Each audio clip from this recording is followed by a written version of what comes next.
Dusty, please. The floor is yours.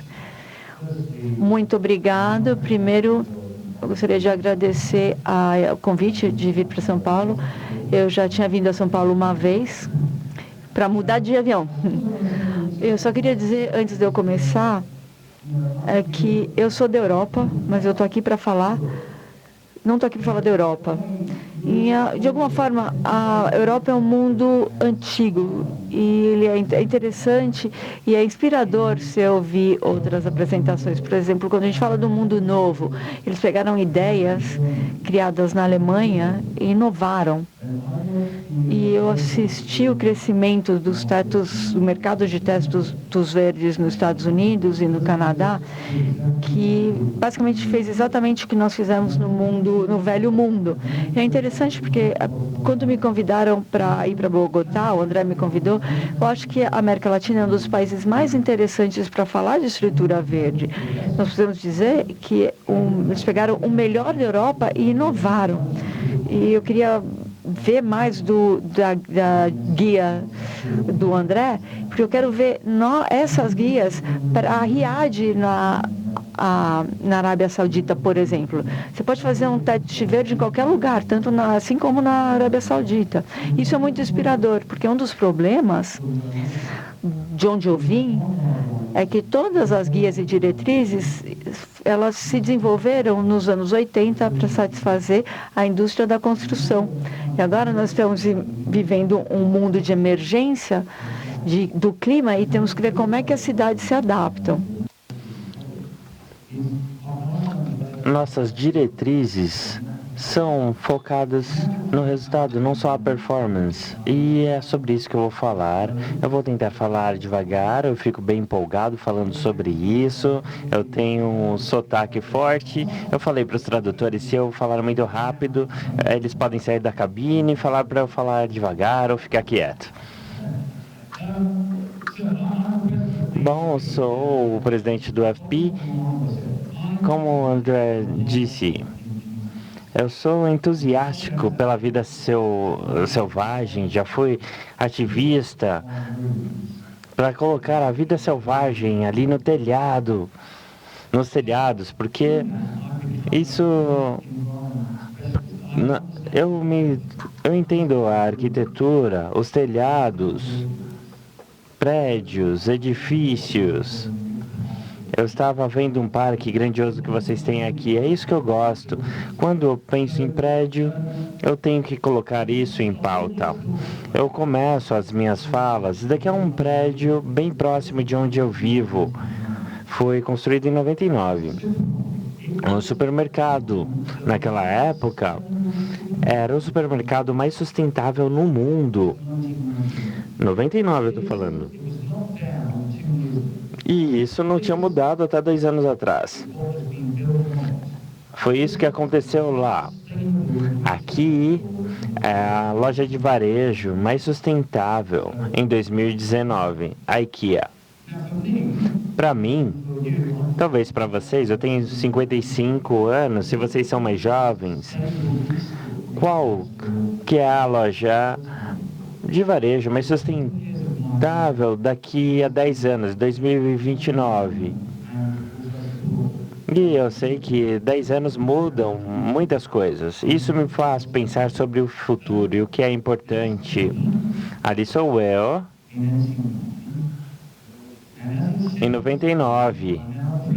Agora, eu de punk virei um presidente.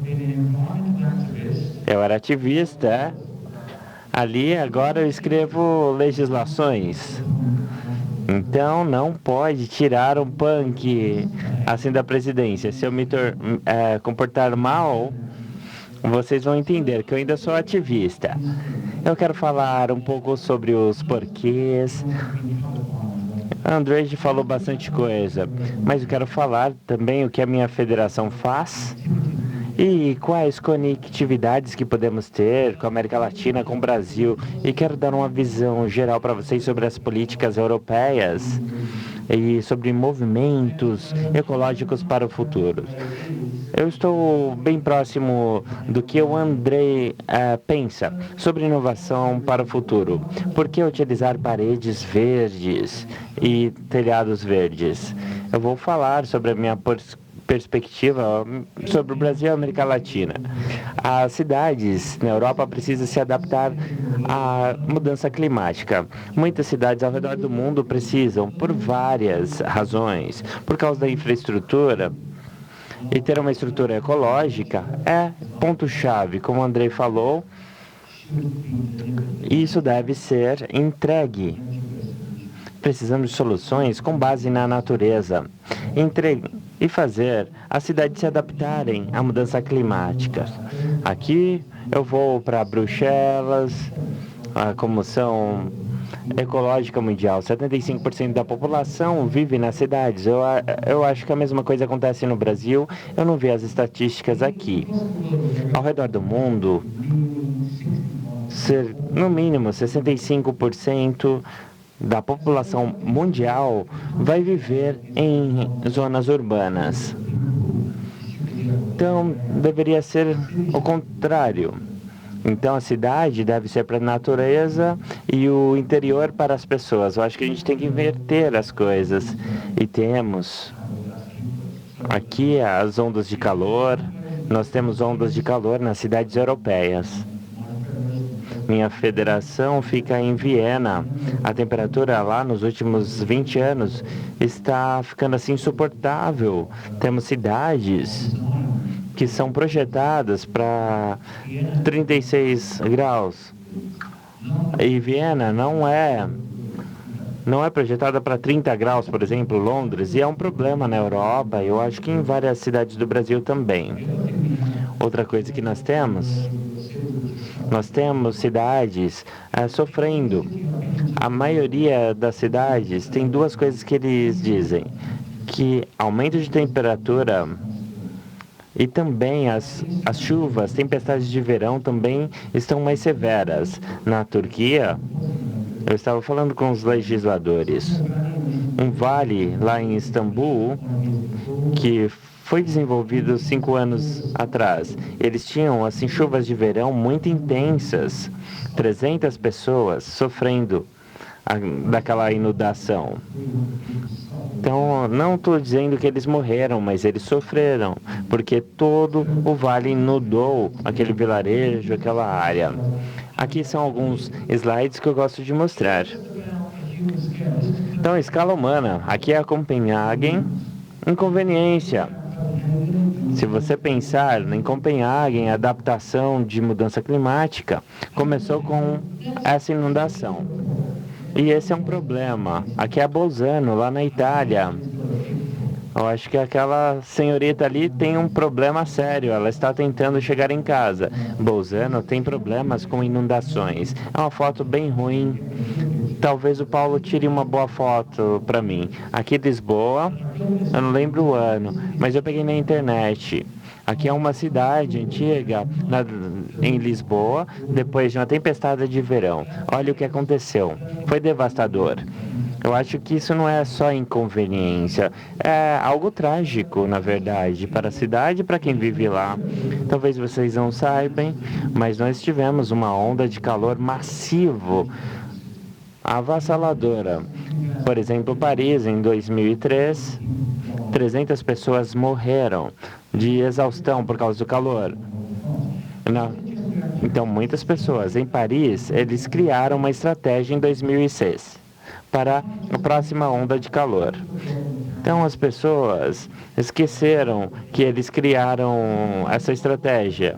E essa onda de calor veio este ano. Era uma estratégia que tinha carregadores de água para levar água para as pessoas na cidade. Eles levavam as pessoas para ginásios. Uma estratégia muito interessante. Então, estratégia política. Isso pode nos ajudar. Ambas podem nos ajudar. E outras coisas também, é claro. Bom, Paula me falou isso. Londres vai estar tão quente quanto Barcelona em 2050. Saiu nas notícias, mas eu falei com alguns especialistas. Eles disseram, não vai chegar tanto assim, mas está na imprensa nas últimas 2 semanas. Então a Comissão Europeia, que é a minha federação ali na Europa, eles querem fazer essas coisas criando estratégias verdes para a Europa. Precisamos lidar com ondas de calor, com tempestades de verão. Temos um processo, uma estratégia também para ganhar e ter mais ganho, menos perda de biodiversidade e também melhorar a parte de saúde e bem-estar. Eu fiz isso hoje de manhã. Eu não fiz tanta pesquisa, mas eu fiz uma pesquisa aqui em São Paulo em mudança climática. Então, todos os estados do Brasil vão esquentar, ficar mais quente. Eu não sei como são as chuvas de verão aqui, tempestades de verão. Mas o contexto da Europa é parecido, acho que é um contexto global. Então, é chamado de soluções com base na natureza. É isso que se trata. A União Europeia estão fazendo várias pesquisas, minha federação está envolvida para soluções até 2020. E precisamos realizar essas estratégias. Então, as cidades precisam de infraestruturas ecológicas verdes urgentemente. Eu quero falar sobre a minha federação. Temos 40 membros, eu estou aqui com a minha associação com o Brasil. Estou aqui para falar o que a gente faz. E também promover mais as paredes verdes, telhados verdes, produtos ecológicos também no mercado e como vamos nos adaptar à mudança climática e muitas outras coisas desse tipo. Estou bem interessado nesses institutos do Brasil e fazer uma associação com o Brasil e ter colaboração de ambas as partes. Uma coisa que fizemos, só para mostrar para você, uma das maiores coisas que a gente fez nos últimos 10 anos, acho que foi criar o primeiro relato dos mercados de telhados verdes. Então, teve associações que não queriam compartilhar dados um com o outro por causa da concorrência. Você não sabe como que é o mercado lá na França. Para fazer as associações divulgarem seus números é difícil. Então, na Alemanha, desde 2004, eles estão fazendo relatório todos os anos. Steve vai falar toda a minha história, mas... Então, eu criei essa indústria, esse ramo lá no Reino Unido. Para o meu ego, é bom saber que está indo bem. Eu vou falar sobre o Reino Unido daqui a pouco. Aqui foi o relatório que a gente fez, é um lobbying ali com a Comissão Europeia. Então, em 2030, até 2030, todo cidadão europeu vai ter 5 metros quadrados de telhado verde, paredes verdes. Então, a Comissão Europeia quer pensar na parte econômica, depois da crise econômica, eles querem mais empregos. Bom, estamos pensando também na parte econômica e queremos chegar nesses dados. Ao mesmo tempo, eles confiam em mim, eu não preciso fazer nada jurídico, eles confiam em mim. Aí eu consegui fazer o primeiro relatório ecológico europeu e todos os anos a gente vê um aumento de 17%. Então, os mercados não vão aumentar, ao menos que você tenha políticas e estratégias. Os investidores, eles querem analisar os números e tem que ser interessante para eles. Então, estou criando estratégias que atendam o que eles buscam.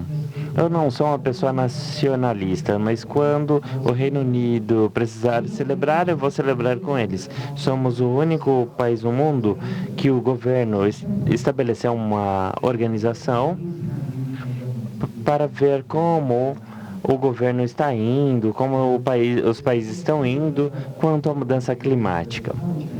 Então, esse comitê falou para comitê do Reino Unido que ele estava falhando. É uma coisa interessante. O mercado europeu, esse relatório que eu faço todos os anos, é um indicador de mudança climática, que é muito interessante. Toda essa infraestrutura verde, mostrando como que essa mudança climática é tratada lá no Reino Unido. E aqui, os austríacos também estão participando desse movimento, criando esse relatório do mercado verde. Eu só estou destacando aqui no website. Uma das coisas que a gente conseguiu fazer, por causa do meu papel, que eu falo com o governo de Londres e escrevo um novo relatório que leva a uma política. Bom, tem um website ali embaixo. Por que eu estou falando sobre isso, enfatizando isso? Eu já faço isso por 25 anos. Isso daqui é um dos jardins mais ativos com todas as políticas, benefícios. Se vocês estiverem interessados, conseguirem ler em inglês, é legal acessar esse site para mais informações. Uma das coisas que a gente fez foi analisar cidades ao redor do mundo. E nós estamos fazendo essa métrica. Eu tenho um colega alemão, junto com o Andrei. Na Alemanha, eles começaram a analisar quantos metros quadrados por cidadão. Essa tabela é com base nisso. Metro quadrado por cidadão de área verde. Eu vou explicar para vocês. Podem pegar essa lista. Acho que a gente deve colocar a Bogotá também ali. Eu acho que Bogotá já está incluído nessa tabela. É muito interessante. Então, a maioria das cidades aqui listadas são da Áustria e da Alemanha. Bom, posso deixar isso aqui com o Renato para compartilhar o PDF com vocês depois. Se quiserem, podem fazer isso. Então, tudo isso me levou à abordagem europeia de política. Então, como foi feito no nível nacional na Colômbia? Comecei em Londres. Então, lá na Europa, a gente tem uma política que já estava ativa por muitos anos, mas já era muito antiga. Tem duas coisas que as coisas acontecem na Europa. A parte política é bem complicada, ou duplamente complexa, principalmente se você olhar para a Alemanha. Então, as três primeiras no mundo, Basel, Stuttgart e Linz na Áustria. Em Basel, então eles começaram mais tarde. Então, no final de 1990, eles começaram a criar políticas para entregar telhados verdes, ecológicos. Aí criaram uma política federal para entregar um tipo de pedra que atendia esse propósito, para proteger os telhados. No início dos anos 2000, eles pegaram dinheiro de uma empresa de eletricidade para investir nessa parte. E depois teve um requerimento para os edifícios, os prédios tinham que ter essa biodiversidade. Então, eu achei muito interessante toda essa história de Basel. E Basel é uma cidade bem pequena, mas tem muito verde lá. Vão no Google Maps, analise Basel para vocês verem os telhados verdes que eles têm. Vocês vão ver que são muitos, não dá nem para contar. Então, Stuttgart é o segundo. A segunda cidade, aqui tem um mapa pequeno. Eu lembro quando eu cheguei em Stuttgart em 2004, olhei o Google Maps. Eu vi que tinha tetos verdes. Eles começaram no final de 80, início de 90, e está conectado a prédios ecológicos, coletam águas pluviais. E eles têm um fundo, por exemplo, se você tem um edifício, a cidade vai dar 50% do dinheiro para você criar um telhado ecológico verde assim. Agora a terceira cidade é Linz. Eles dizem que foi a primeira cidade, não foi, mas não foi. Linz ficou famosa porque em 85 foi a primeira cidade no mundo a tornar isso mandatório, obrigatório. Então, 1 milhão de euros por ano investido nos telhados dos edifícios. Eles pararam em 2016, eles já não pagam, mas não ajudam, subsidiam, mas ainda existe a lei. Isso é essencialmente o ponto aí. A maioria das cidades alemãs, eles têm a restituição fiscal também por fazer isso. É bem complicado lá na Alemanha. Eu poderia fazer uma palestra só sobre a Alemanha, porque é bem complexo lá. Agora aqui, bom, pulei de Paris? Não, agora vamos falar sobre Paris. Paris, em 2006, que eu falei sobre a onda de calor, eles se comprometeram. Então, a cidade de Paris se comprometeu a entregar um objetivo de entregar 100 mil hectares de telhados verdes e paredes verdes também. Uma parte disso era específica para a área urbana. Paris é uma cidade interessante. Paris é uma das maiores cidades na Europa que não foi bombardeada na Segunda Guerra Mundial. É uma cidade bem antiga. Então, em Paris, é difícil fazer tudo isso. Se você estiver em Berlim, Londres, tem muitos prédios construídos após a Segunda Mundial. Mas Paris tem muitas partes intactas. Aí é um problema, uma dificuldade, na verdade. Até 2018, eles pagavam ali para 75 mil metros quadrados para que colocassem esses telhados verdes nos subúrbios, na cidade. Então, a cidade de Paris não segue a mesma linha que as outras cidades da França. É difícil falar de toda a parte política de Paris, mas eles entregam. Olha essa foto em particular.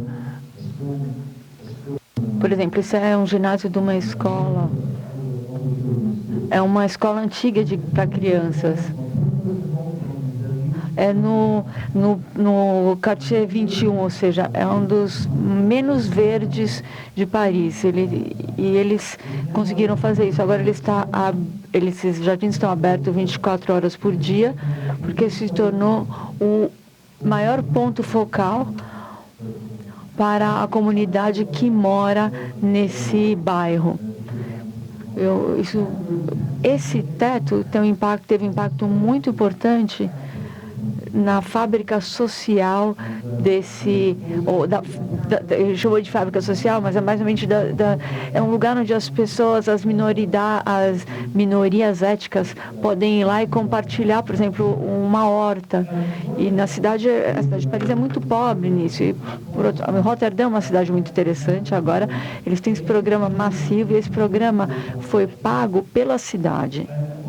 E o que é interessante de Roterdã, e isso eu passo para Londres também, que Roterdã, a Holanda não é uma república federativa, é uma monarquia constitucional. Então, eles não podem fazer um planejamento para a cidade, porque isso é uma monarquia constitucional, então eles têm que fazer isso como país. Então, o objetivo eles estão fazendo esse orçamento local da cidade por causa do aquecimento global. Mas eles estão pagando por esses tetos verdes e é interessante como eles fizeram uma pesquisa algorítmica para a cidade e eles descobriram que você tem 1/3 de tetos verdes que eles não sabiam, porque são os tetos que eles não pagaram, que as pessoas foram lá e colocaram seus tetos verdes. Agora eu vou passar para Londres, tá? Porque é de onde eu sou. De uma vez, mas eu não estou dizendo isso porque eu estou tentando dizer que Londres é o máximo, mas Londres é única na Inglaterra e também na Europa, porque ela tem um novo governo que entrou em 2008. Eles celebraram foi celebrado pelas pessoas da Europa pelo fato de que não é uma autoridade normal, é uma autoridade estratégica que está entregando qual que é a necessidade para a cidade de Londres. Então, qual que é essa função? Basicamente, eu, que era o punk, fiz uma política em 2008, porque essas são as políticas, tá? Eu sei que esse é o relatório que ajudou a montar essa guia para essas cidades, também na Austrália eles usaram isso. E essa política diz que o prefeito espera. Eu não sei como é que alguém se refere a isso, porque eles acham, nos Estados Unidos, eles acham isso problemático porque não é obrigatório. Não, não é obrigatório, é esperado. O que espera é que o desenvolvedor tem que provar por que eles não podem fazer isso. E pela natureza de Londres, como é a capital financeira também, desde 2008 eu olhei e eu falei, olha, eu esperava que isso tivesse um teto verde. Depois eu falei, não, nós vamos ter um teto verde, porque a expectativa fez com que os maiores desenvolvimentos fossem atrás disso. Então, o que aconteceu? Esse é o relatório 10 anos depois. Basicamente, nós saímos de 40 metros quadrados para 40 mil metros quadrados para 1,5 milhões de metros quadrados de tetos verdes. Então, agora você tem 0,17 metros quadrados por cidadão. Então, nós não pagamos ninguém por fazer isso. E nós queremos... E tem poucas cidades no mundo que fazem isso porque tem que fazer, não tem incentivos. E por que isso funciona em Londres? É que nós temos um prefeito e ele controla os grandes desenvolvimentos de construção. Então, ele está dividido em setores, tá? E mesmo os pequenos tetos de, sei lá, menos de 100 metros quadrados podem colocar o seu teto verde. Se você vai nesse relatório, eu tenho mapas e gráficos para dizer para todas as partes de Londres. E eu, pessoalmente, mapeei todos os tetos verdes de Londres. Eu fiz isso. É cansativo quando você tem que colocar rastrear 1,5 milhões de metros quadrados. Mas, bom, o que nós fizemos esse mapa da atividade central, isso mostra o centro de Londres. É um distrito que teve um aumento de 17% em aumento, a média de aumento anual em tetos verdes. O poder da política pública é o que faz com que isso aconteça. O que vai acontecer agora no nível de Londres, eu acho que eu coloquei aqui o fator urbano verde, o segundo. Por exemplo, a segunda foi em Berlim foi um fator importante em Berlim, é um planejamento pequeno, você planejar espaços verdes na cidade. O que vai acontecer? Que se originou em Londres, você tem uma política para paredes verdes e agora você vai ter um fator verde para a cidade. Então, agora, o que os legisladores vão fazer? Você tem planejadores aqui? Bom, você tem determinada escola, tal, você vai mandar o seu planejamento de paisagismo, você tem, sei lá, ponto 4, e a cidade vai dizer, ok, você está ponto 1 abaixo do que onde deve estar. Então, é uma ferramenta boa que faz essas medições. E, basicamente, é um Old Coal Common, que é um desenvolvimento muito grande em Londres. O mercado de tetos verdes vai crescer 17% a cada ano, tá? Essa é a expectativa. E a maioria desses tetos vão estar verdes por causa da natureza desse desenvolvimento. Aqui é onde nós estamos, é o que eu chamo da parte chata, tá? Eu adoro a parte de política pública, mas você não consegue entrar na parte micro da coisa. E, por exemplo, eu gosto de pássaros e da vida selvagem, então, mas bom, esse é um teto na cidade de Londres, que é no nosso distrito financeiro, tá? Distrito de negócios. Foi uma condição planejada Isso foi projetado, tem a ver com os tetos verdes. Eles falaram, ok, vamos fazer um teto verde para os nossos funcionários. Isso tem a ver com a produtividade dos nossos funcionários. E o interessante aí é que ninguém, além dos funcionários, podem subir. E a cidade de Londres agora fez uma nova política em que todos os tetos verdes, ou que são mantidos, que estão em qualquer prédio, devem ser abertos ao público, não privados. E é uma coisa interessante, porque tem muita gente que trabalha na City of London, que é o centro financeiro de Londres. Então, por exemplo, esse aqui está no endereço de 120 Fenton Street. Você pode entrar lá, subir, não precisa comprar ingresso, nada. E foi aberto em fevereiro ao público. E você tem vidas super legais. Para mim, o interessante aí não é sobre a cidade de Londres, mas é que em cidades vão fazer parques nos tetos abertos para o público, para todos os cidadãos. Comunidades fechadas não são boas. Outra coisa que eu queria falar para vocês é que na Europa nós estamos falando dos ganhos, né? O governo inglês está falando no ganho de biodiversidade líquido, tá? Esse é o nosso o maior desenvolvimento de casas de alto padrão, tá? Eu antes olhava fotos desse lugar há 20 anos ou 10 anos e tudo tinha a ver com a parte de dentro, de como a parte de dentro das casas eram. Agora passa a ser, se mudou a ser, como é que é a parte da natureza nesse condomínio. Então, na brochura, eles colocam nesse ganho de biodiversidade que eles tiveram também. Esse é o projeto, tá? Isso não foi feito pelo governo, não é uma iniciativa pública, mas privada, tá? Eu moro perto, daí eu passo aí todos os dias. E eles estão fazendo coisas no nível do solo, das paredes, dos tetos, para ter um aumento de biodiversidade. E eles mostram isso para os seus acionistas. Então é interessante. Parte do que o André falou de Bogotá, por exemplo, agora estou falando de Bogotá, que ele falou de solo, porque nós temos que ser inteligentes. Um dos grandes problemas da maneira anterior de fazer as coisas é que nós compartimentalizamos produtos e serviços.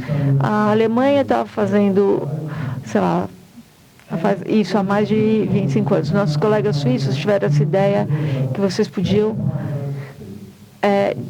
integrar essa biodiversidade por causa dos painéis solares também, por exemplo. Então, foi isso que nós fizemos, esses painéis solares em Londres. Então, você tem a evaporação dos painéis solares, que vai ajudar as plantas, que aumenta a performance dos painéis solares, porque a água também sai do painel, aumenta a vegetação na base do painel, você tem sombra, então você cria um microecossistema lá. Então, isso é interessante. Isso é quando é mal feito. Está vendo o que acontece? Porque da maneira como nós tratamos os serviços, energia solar é importante. Daí o que acontece? Quando você tem um planejamento para fazer verde, então você vai e joga a coisa verde no meio do painel solar. Esse painel solar não produz nenhuma energia, porque ele está mal feito. Então tem uma maneira inteligente de fazer, em que são processos integrados que podem ser feitos. Esse é o teto que eu mostrei para vocês anteriormente, é uma empresa alemã, isso funciona muito bem. Teve um grande banco que incentivou, que deu ajuda no orçamento.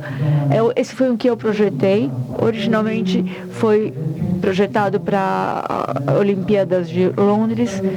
E depois eles resolveram falar assim que que o solar é mais importante que a biodiversidade. Eu falei para eles não, porque eu ainda sou um punk, então fui lá e falei que não. Daí o que eu fiz foi esse processo, que é super interessante, porque vocês têm o objetivo, a meta de painel solar, você também cumpre com todas as metas de biodiversidade. Não sei se vocês Falaram da Inglaterra, das Olimpíadas de Londres, todo mundo fala do Parque da Rainha Elizabeth, mas foi um só dos objetivos de biodiversidade de Londres. Tá? Esse é um jardim que me deixou muito orgulhoso. Tem muitos planejamentos que se envolveram na Olimpíadas de Londres. Eu acho que algumas coisas foram usadas no Rio. Eu sei que muitos tetos verdes foram entregues para o Rio. Eu não sei como é que funciona, mas eu sei que muitos escritórios de tetos de verdes que foram entregues de Londres para o Rio. Não sei se aconteceu ou não, mas bom.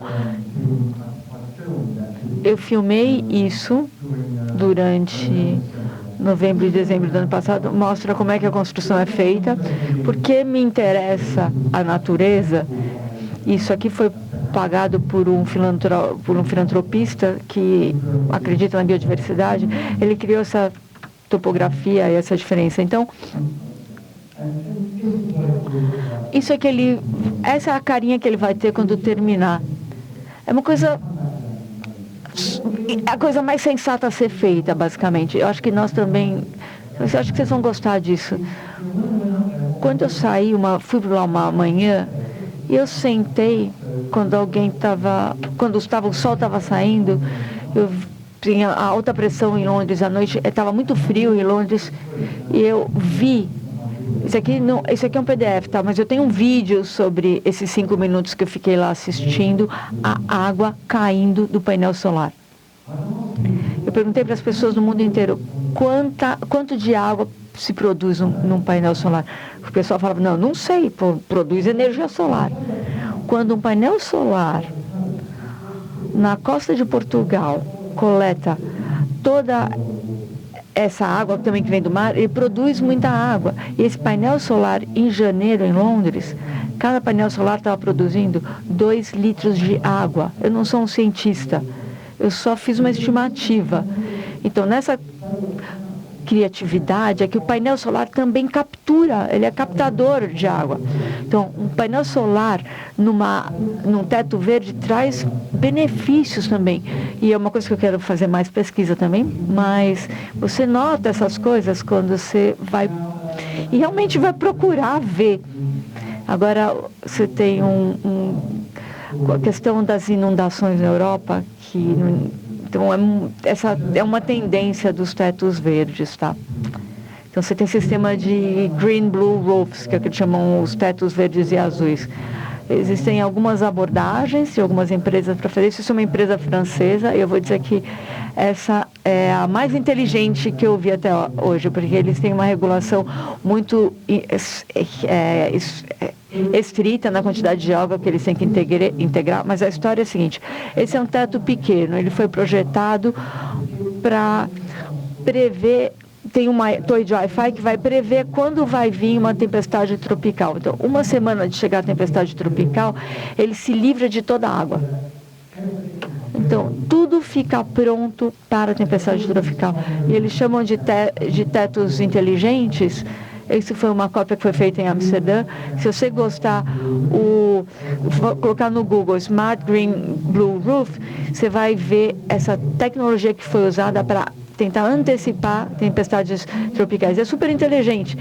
Há 10 anos nós não tínhamos essa possibilidade por causa dos avanços tecnológicos. Mas vamos ver o que nós podemos fazer de maneira inteligente com os nossos sistemas de tetos. Estou terminando. E uma coisa que me fascinou é que me apresentaram esse produto há 20 anos, o Carbonito. Nós fizemos o primeiro teto negativo em carbono. E você está usando materiais que ele armazenam carbono. Então, ele armazena menos 1,73 quilos de carbono por metro cúbico. Então, isso foi criado para criar um bloco de concreto que seja neutro em carbono. E, basicamente, ele é um material perfeito para os tetos verdes. E isso foi usado em Londres, e agora você tem menos 53 carbonos por metro quadrado, quilos de carbono por metro quadrado. Então, isso é super interessante, é o que está me interessando agora. Para mim, independente de como você quer fazer, se é para a pessoa ou para a vida selvagem, o teto verde mais inteligente do futuro, ele vai ter painel solar, armazena água, é negativo em carbono e entrega um ganho ambiental líquido. E eu estou falando em ganho ambiental na Inglaterra e na Europa. Eu estou fazer legislações ambientais. Eu acho que isso tem a ver com o que você falou no final. O que me frustra é que, por exemplo, eu me envolvo em grandes projetos de desenvolvimento em Londres. Me dá uma especificação verde. Assim, bom, eu tenho uns tetos aqui perto, porque eu não posso trabalhar nesses tetos. Eu falei, não, cala a boca porque você não é um engenheiro hidráulico. Eu falei, não, mas não sou eu. O que eu quero é pensar em coisas novas. Por exemplo, isso aqui é um jardim da infância de criança, tá? Para criancinhas. E no verão, eles tiveram que fechar porque ficou muito quente.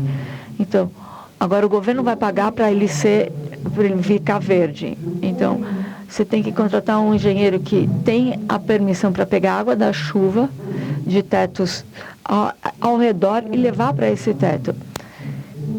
Sempre tem outros tetos. Eu posso pegar essa água? Eu quero aquela água que está nos outros tetos. Me dá. Porque eu posso fazer isso. Eu posso fazer uma coisa que eu já fiz algumas vezes, poucas vezes, tá, antes, para criar como se fosse um pântano ou um charco. Se você tem água no teto, esfria ainda mais. Então, isso é na Bélgica, tá? Na Antuérpia, ele tem um contexto muito ecológico lá. Mas o que nós podemos fazer? Nós vamos filtrar toda a água do painel solar também. E essa água é uma maneira isso é uma maneira de filtrar a água que vem dos outros tetos. Então, nós estamos conectando as coisas. Então, nós vamos ver todo esse desempenho funcional, fazer essa performance de tudo. Esse é um teto verde em Londres. E nós criamos, olha, isso aqui é um charco na Suíça, um teto que a gente chama teto charco. Isso eu criei no Museu de Victoria Albert em Londres. Eu fiz num outro museu em Londres também. Esse aqui, tá vendo? Você tem tetos de aço aí. Nós guardamos uma quantidade tremenda de água. Ele reduz a quantidade de água que vai para o sistema de drenagem e esfria o ambiente local. Isso não é só inteligente, porque nós estamos pensando isso como parte do prédio. Eu peguei algumas pessoas da Suécia, da Federação Escandinávia, há alguns anos, para levar, e eu falei, olha, e eles falaram, Dustin, olha só, eu criei isso na minha construção de um condomínio de casas. É muito simples, não é complicado, e olha o que eles fizeram. As pessoas é que complicam as coisas. Isso, eu estava falando, não falei muito sobre as paredes verdes, mas eu acho que tem lá em Bogotá que está funcionando bem, mas que nós temos 3 paredes verticais de chuva, tá? Aí você pode ver, uma das 3 no mundo, pelo menos que eu considero, né? Você vê a tubulação saindo do teto, essa água vai para a parte de trás da parede verde e irriga essa parede. Essa parede verde, você tem que estar preparado quando as coisas dão errado. Isso foi instalado em 2010, nunca usou nenhuma água potável. O ano passado nós tivemos uma seca gigantesca, aí morreu a parede porque a gente não teve chuva suficiente. Então a gente teve que conectar alguma coisa. Se a gente tiver uma seca, o que nós vamos fazer? Então a gente já adaptou. Então, as paredes verdes, elas deveriam ser entregadas para ter um ganho ambiental. Essa daqui é famosa na Europa, é o Palácio, The Palace. Então eles pegam escoamento lá do telhado e usam essa água para irrigação. Foi construído em 2012. Eles nunca usam água potável, porque já teve uma seca forte lá em Londres. Vamos nos conectar. utilizando a vegetação para armazenar água e não pegar a água que pode ser utilizada para outros propósitos e utilizar essa água na irrigação. E isso tem sido feito na Alemanha e em Berlim. Eles usam essa água de escoamento do telhado. Eles não usam água potável. E é isso que a gente tem que pensar smart, pensar inteligente. Agora vamos resumir aqui 25 anos da sua vida. É difícil. A política é um ponto-chave. Eu sei que a gente tem muitas pessoas aqui da área de construção. Muitas pessoas... as pessoas, principalmente a maioria das construtoras, não pensam tanto nessa parte ecológica, mas é muito importante não só pensar na beleza, na estética. E a gente utiliza os telhados verdes como estrutura. Precisamos conectar o hall do prédio. A gente viu vários exemplos de paredes verdes, telhados verdes, como são conectadas. E não é só a parte de conectividade, a conectividade de todo o processo de infraestrutura. E se as cidades estiverem mais adaptadas para a mudança climática, vamos ter resultados fantásticos. O André falou isso também. Uma coisa que me manter nessa área é ver o progresso. Não dá para restaurar os ambientes, o meio ambiente, mas podemos replicar muitas coisas. Vamos replicar as coisas boas. É difícil fazer a restauração. E tem um ponto importante. Bom, da psicologia europeia, pré-industrial, a maioria dos movimentos industriais é focado nisso, no mundo, que a gente fica falando que o mundo está perdido. Mas não devemos pensar assim, devemos criar um mundo do futuro, porque as cidades não vão voltar a ser o que elas eram, mas podemos criar lugares melhores para as pessoas. São Paulo, Cuiabá, Recife, não sei se estou pronunciando errado, Goiânia também. Muito obrigado a todos.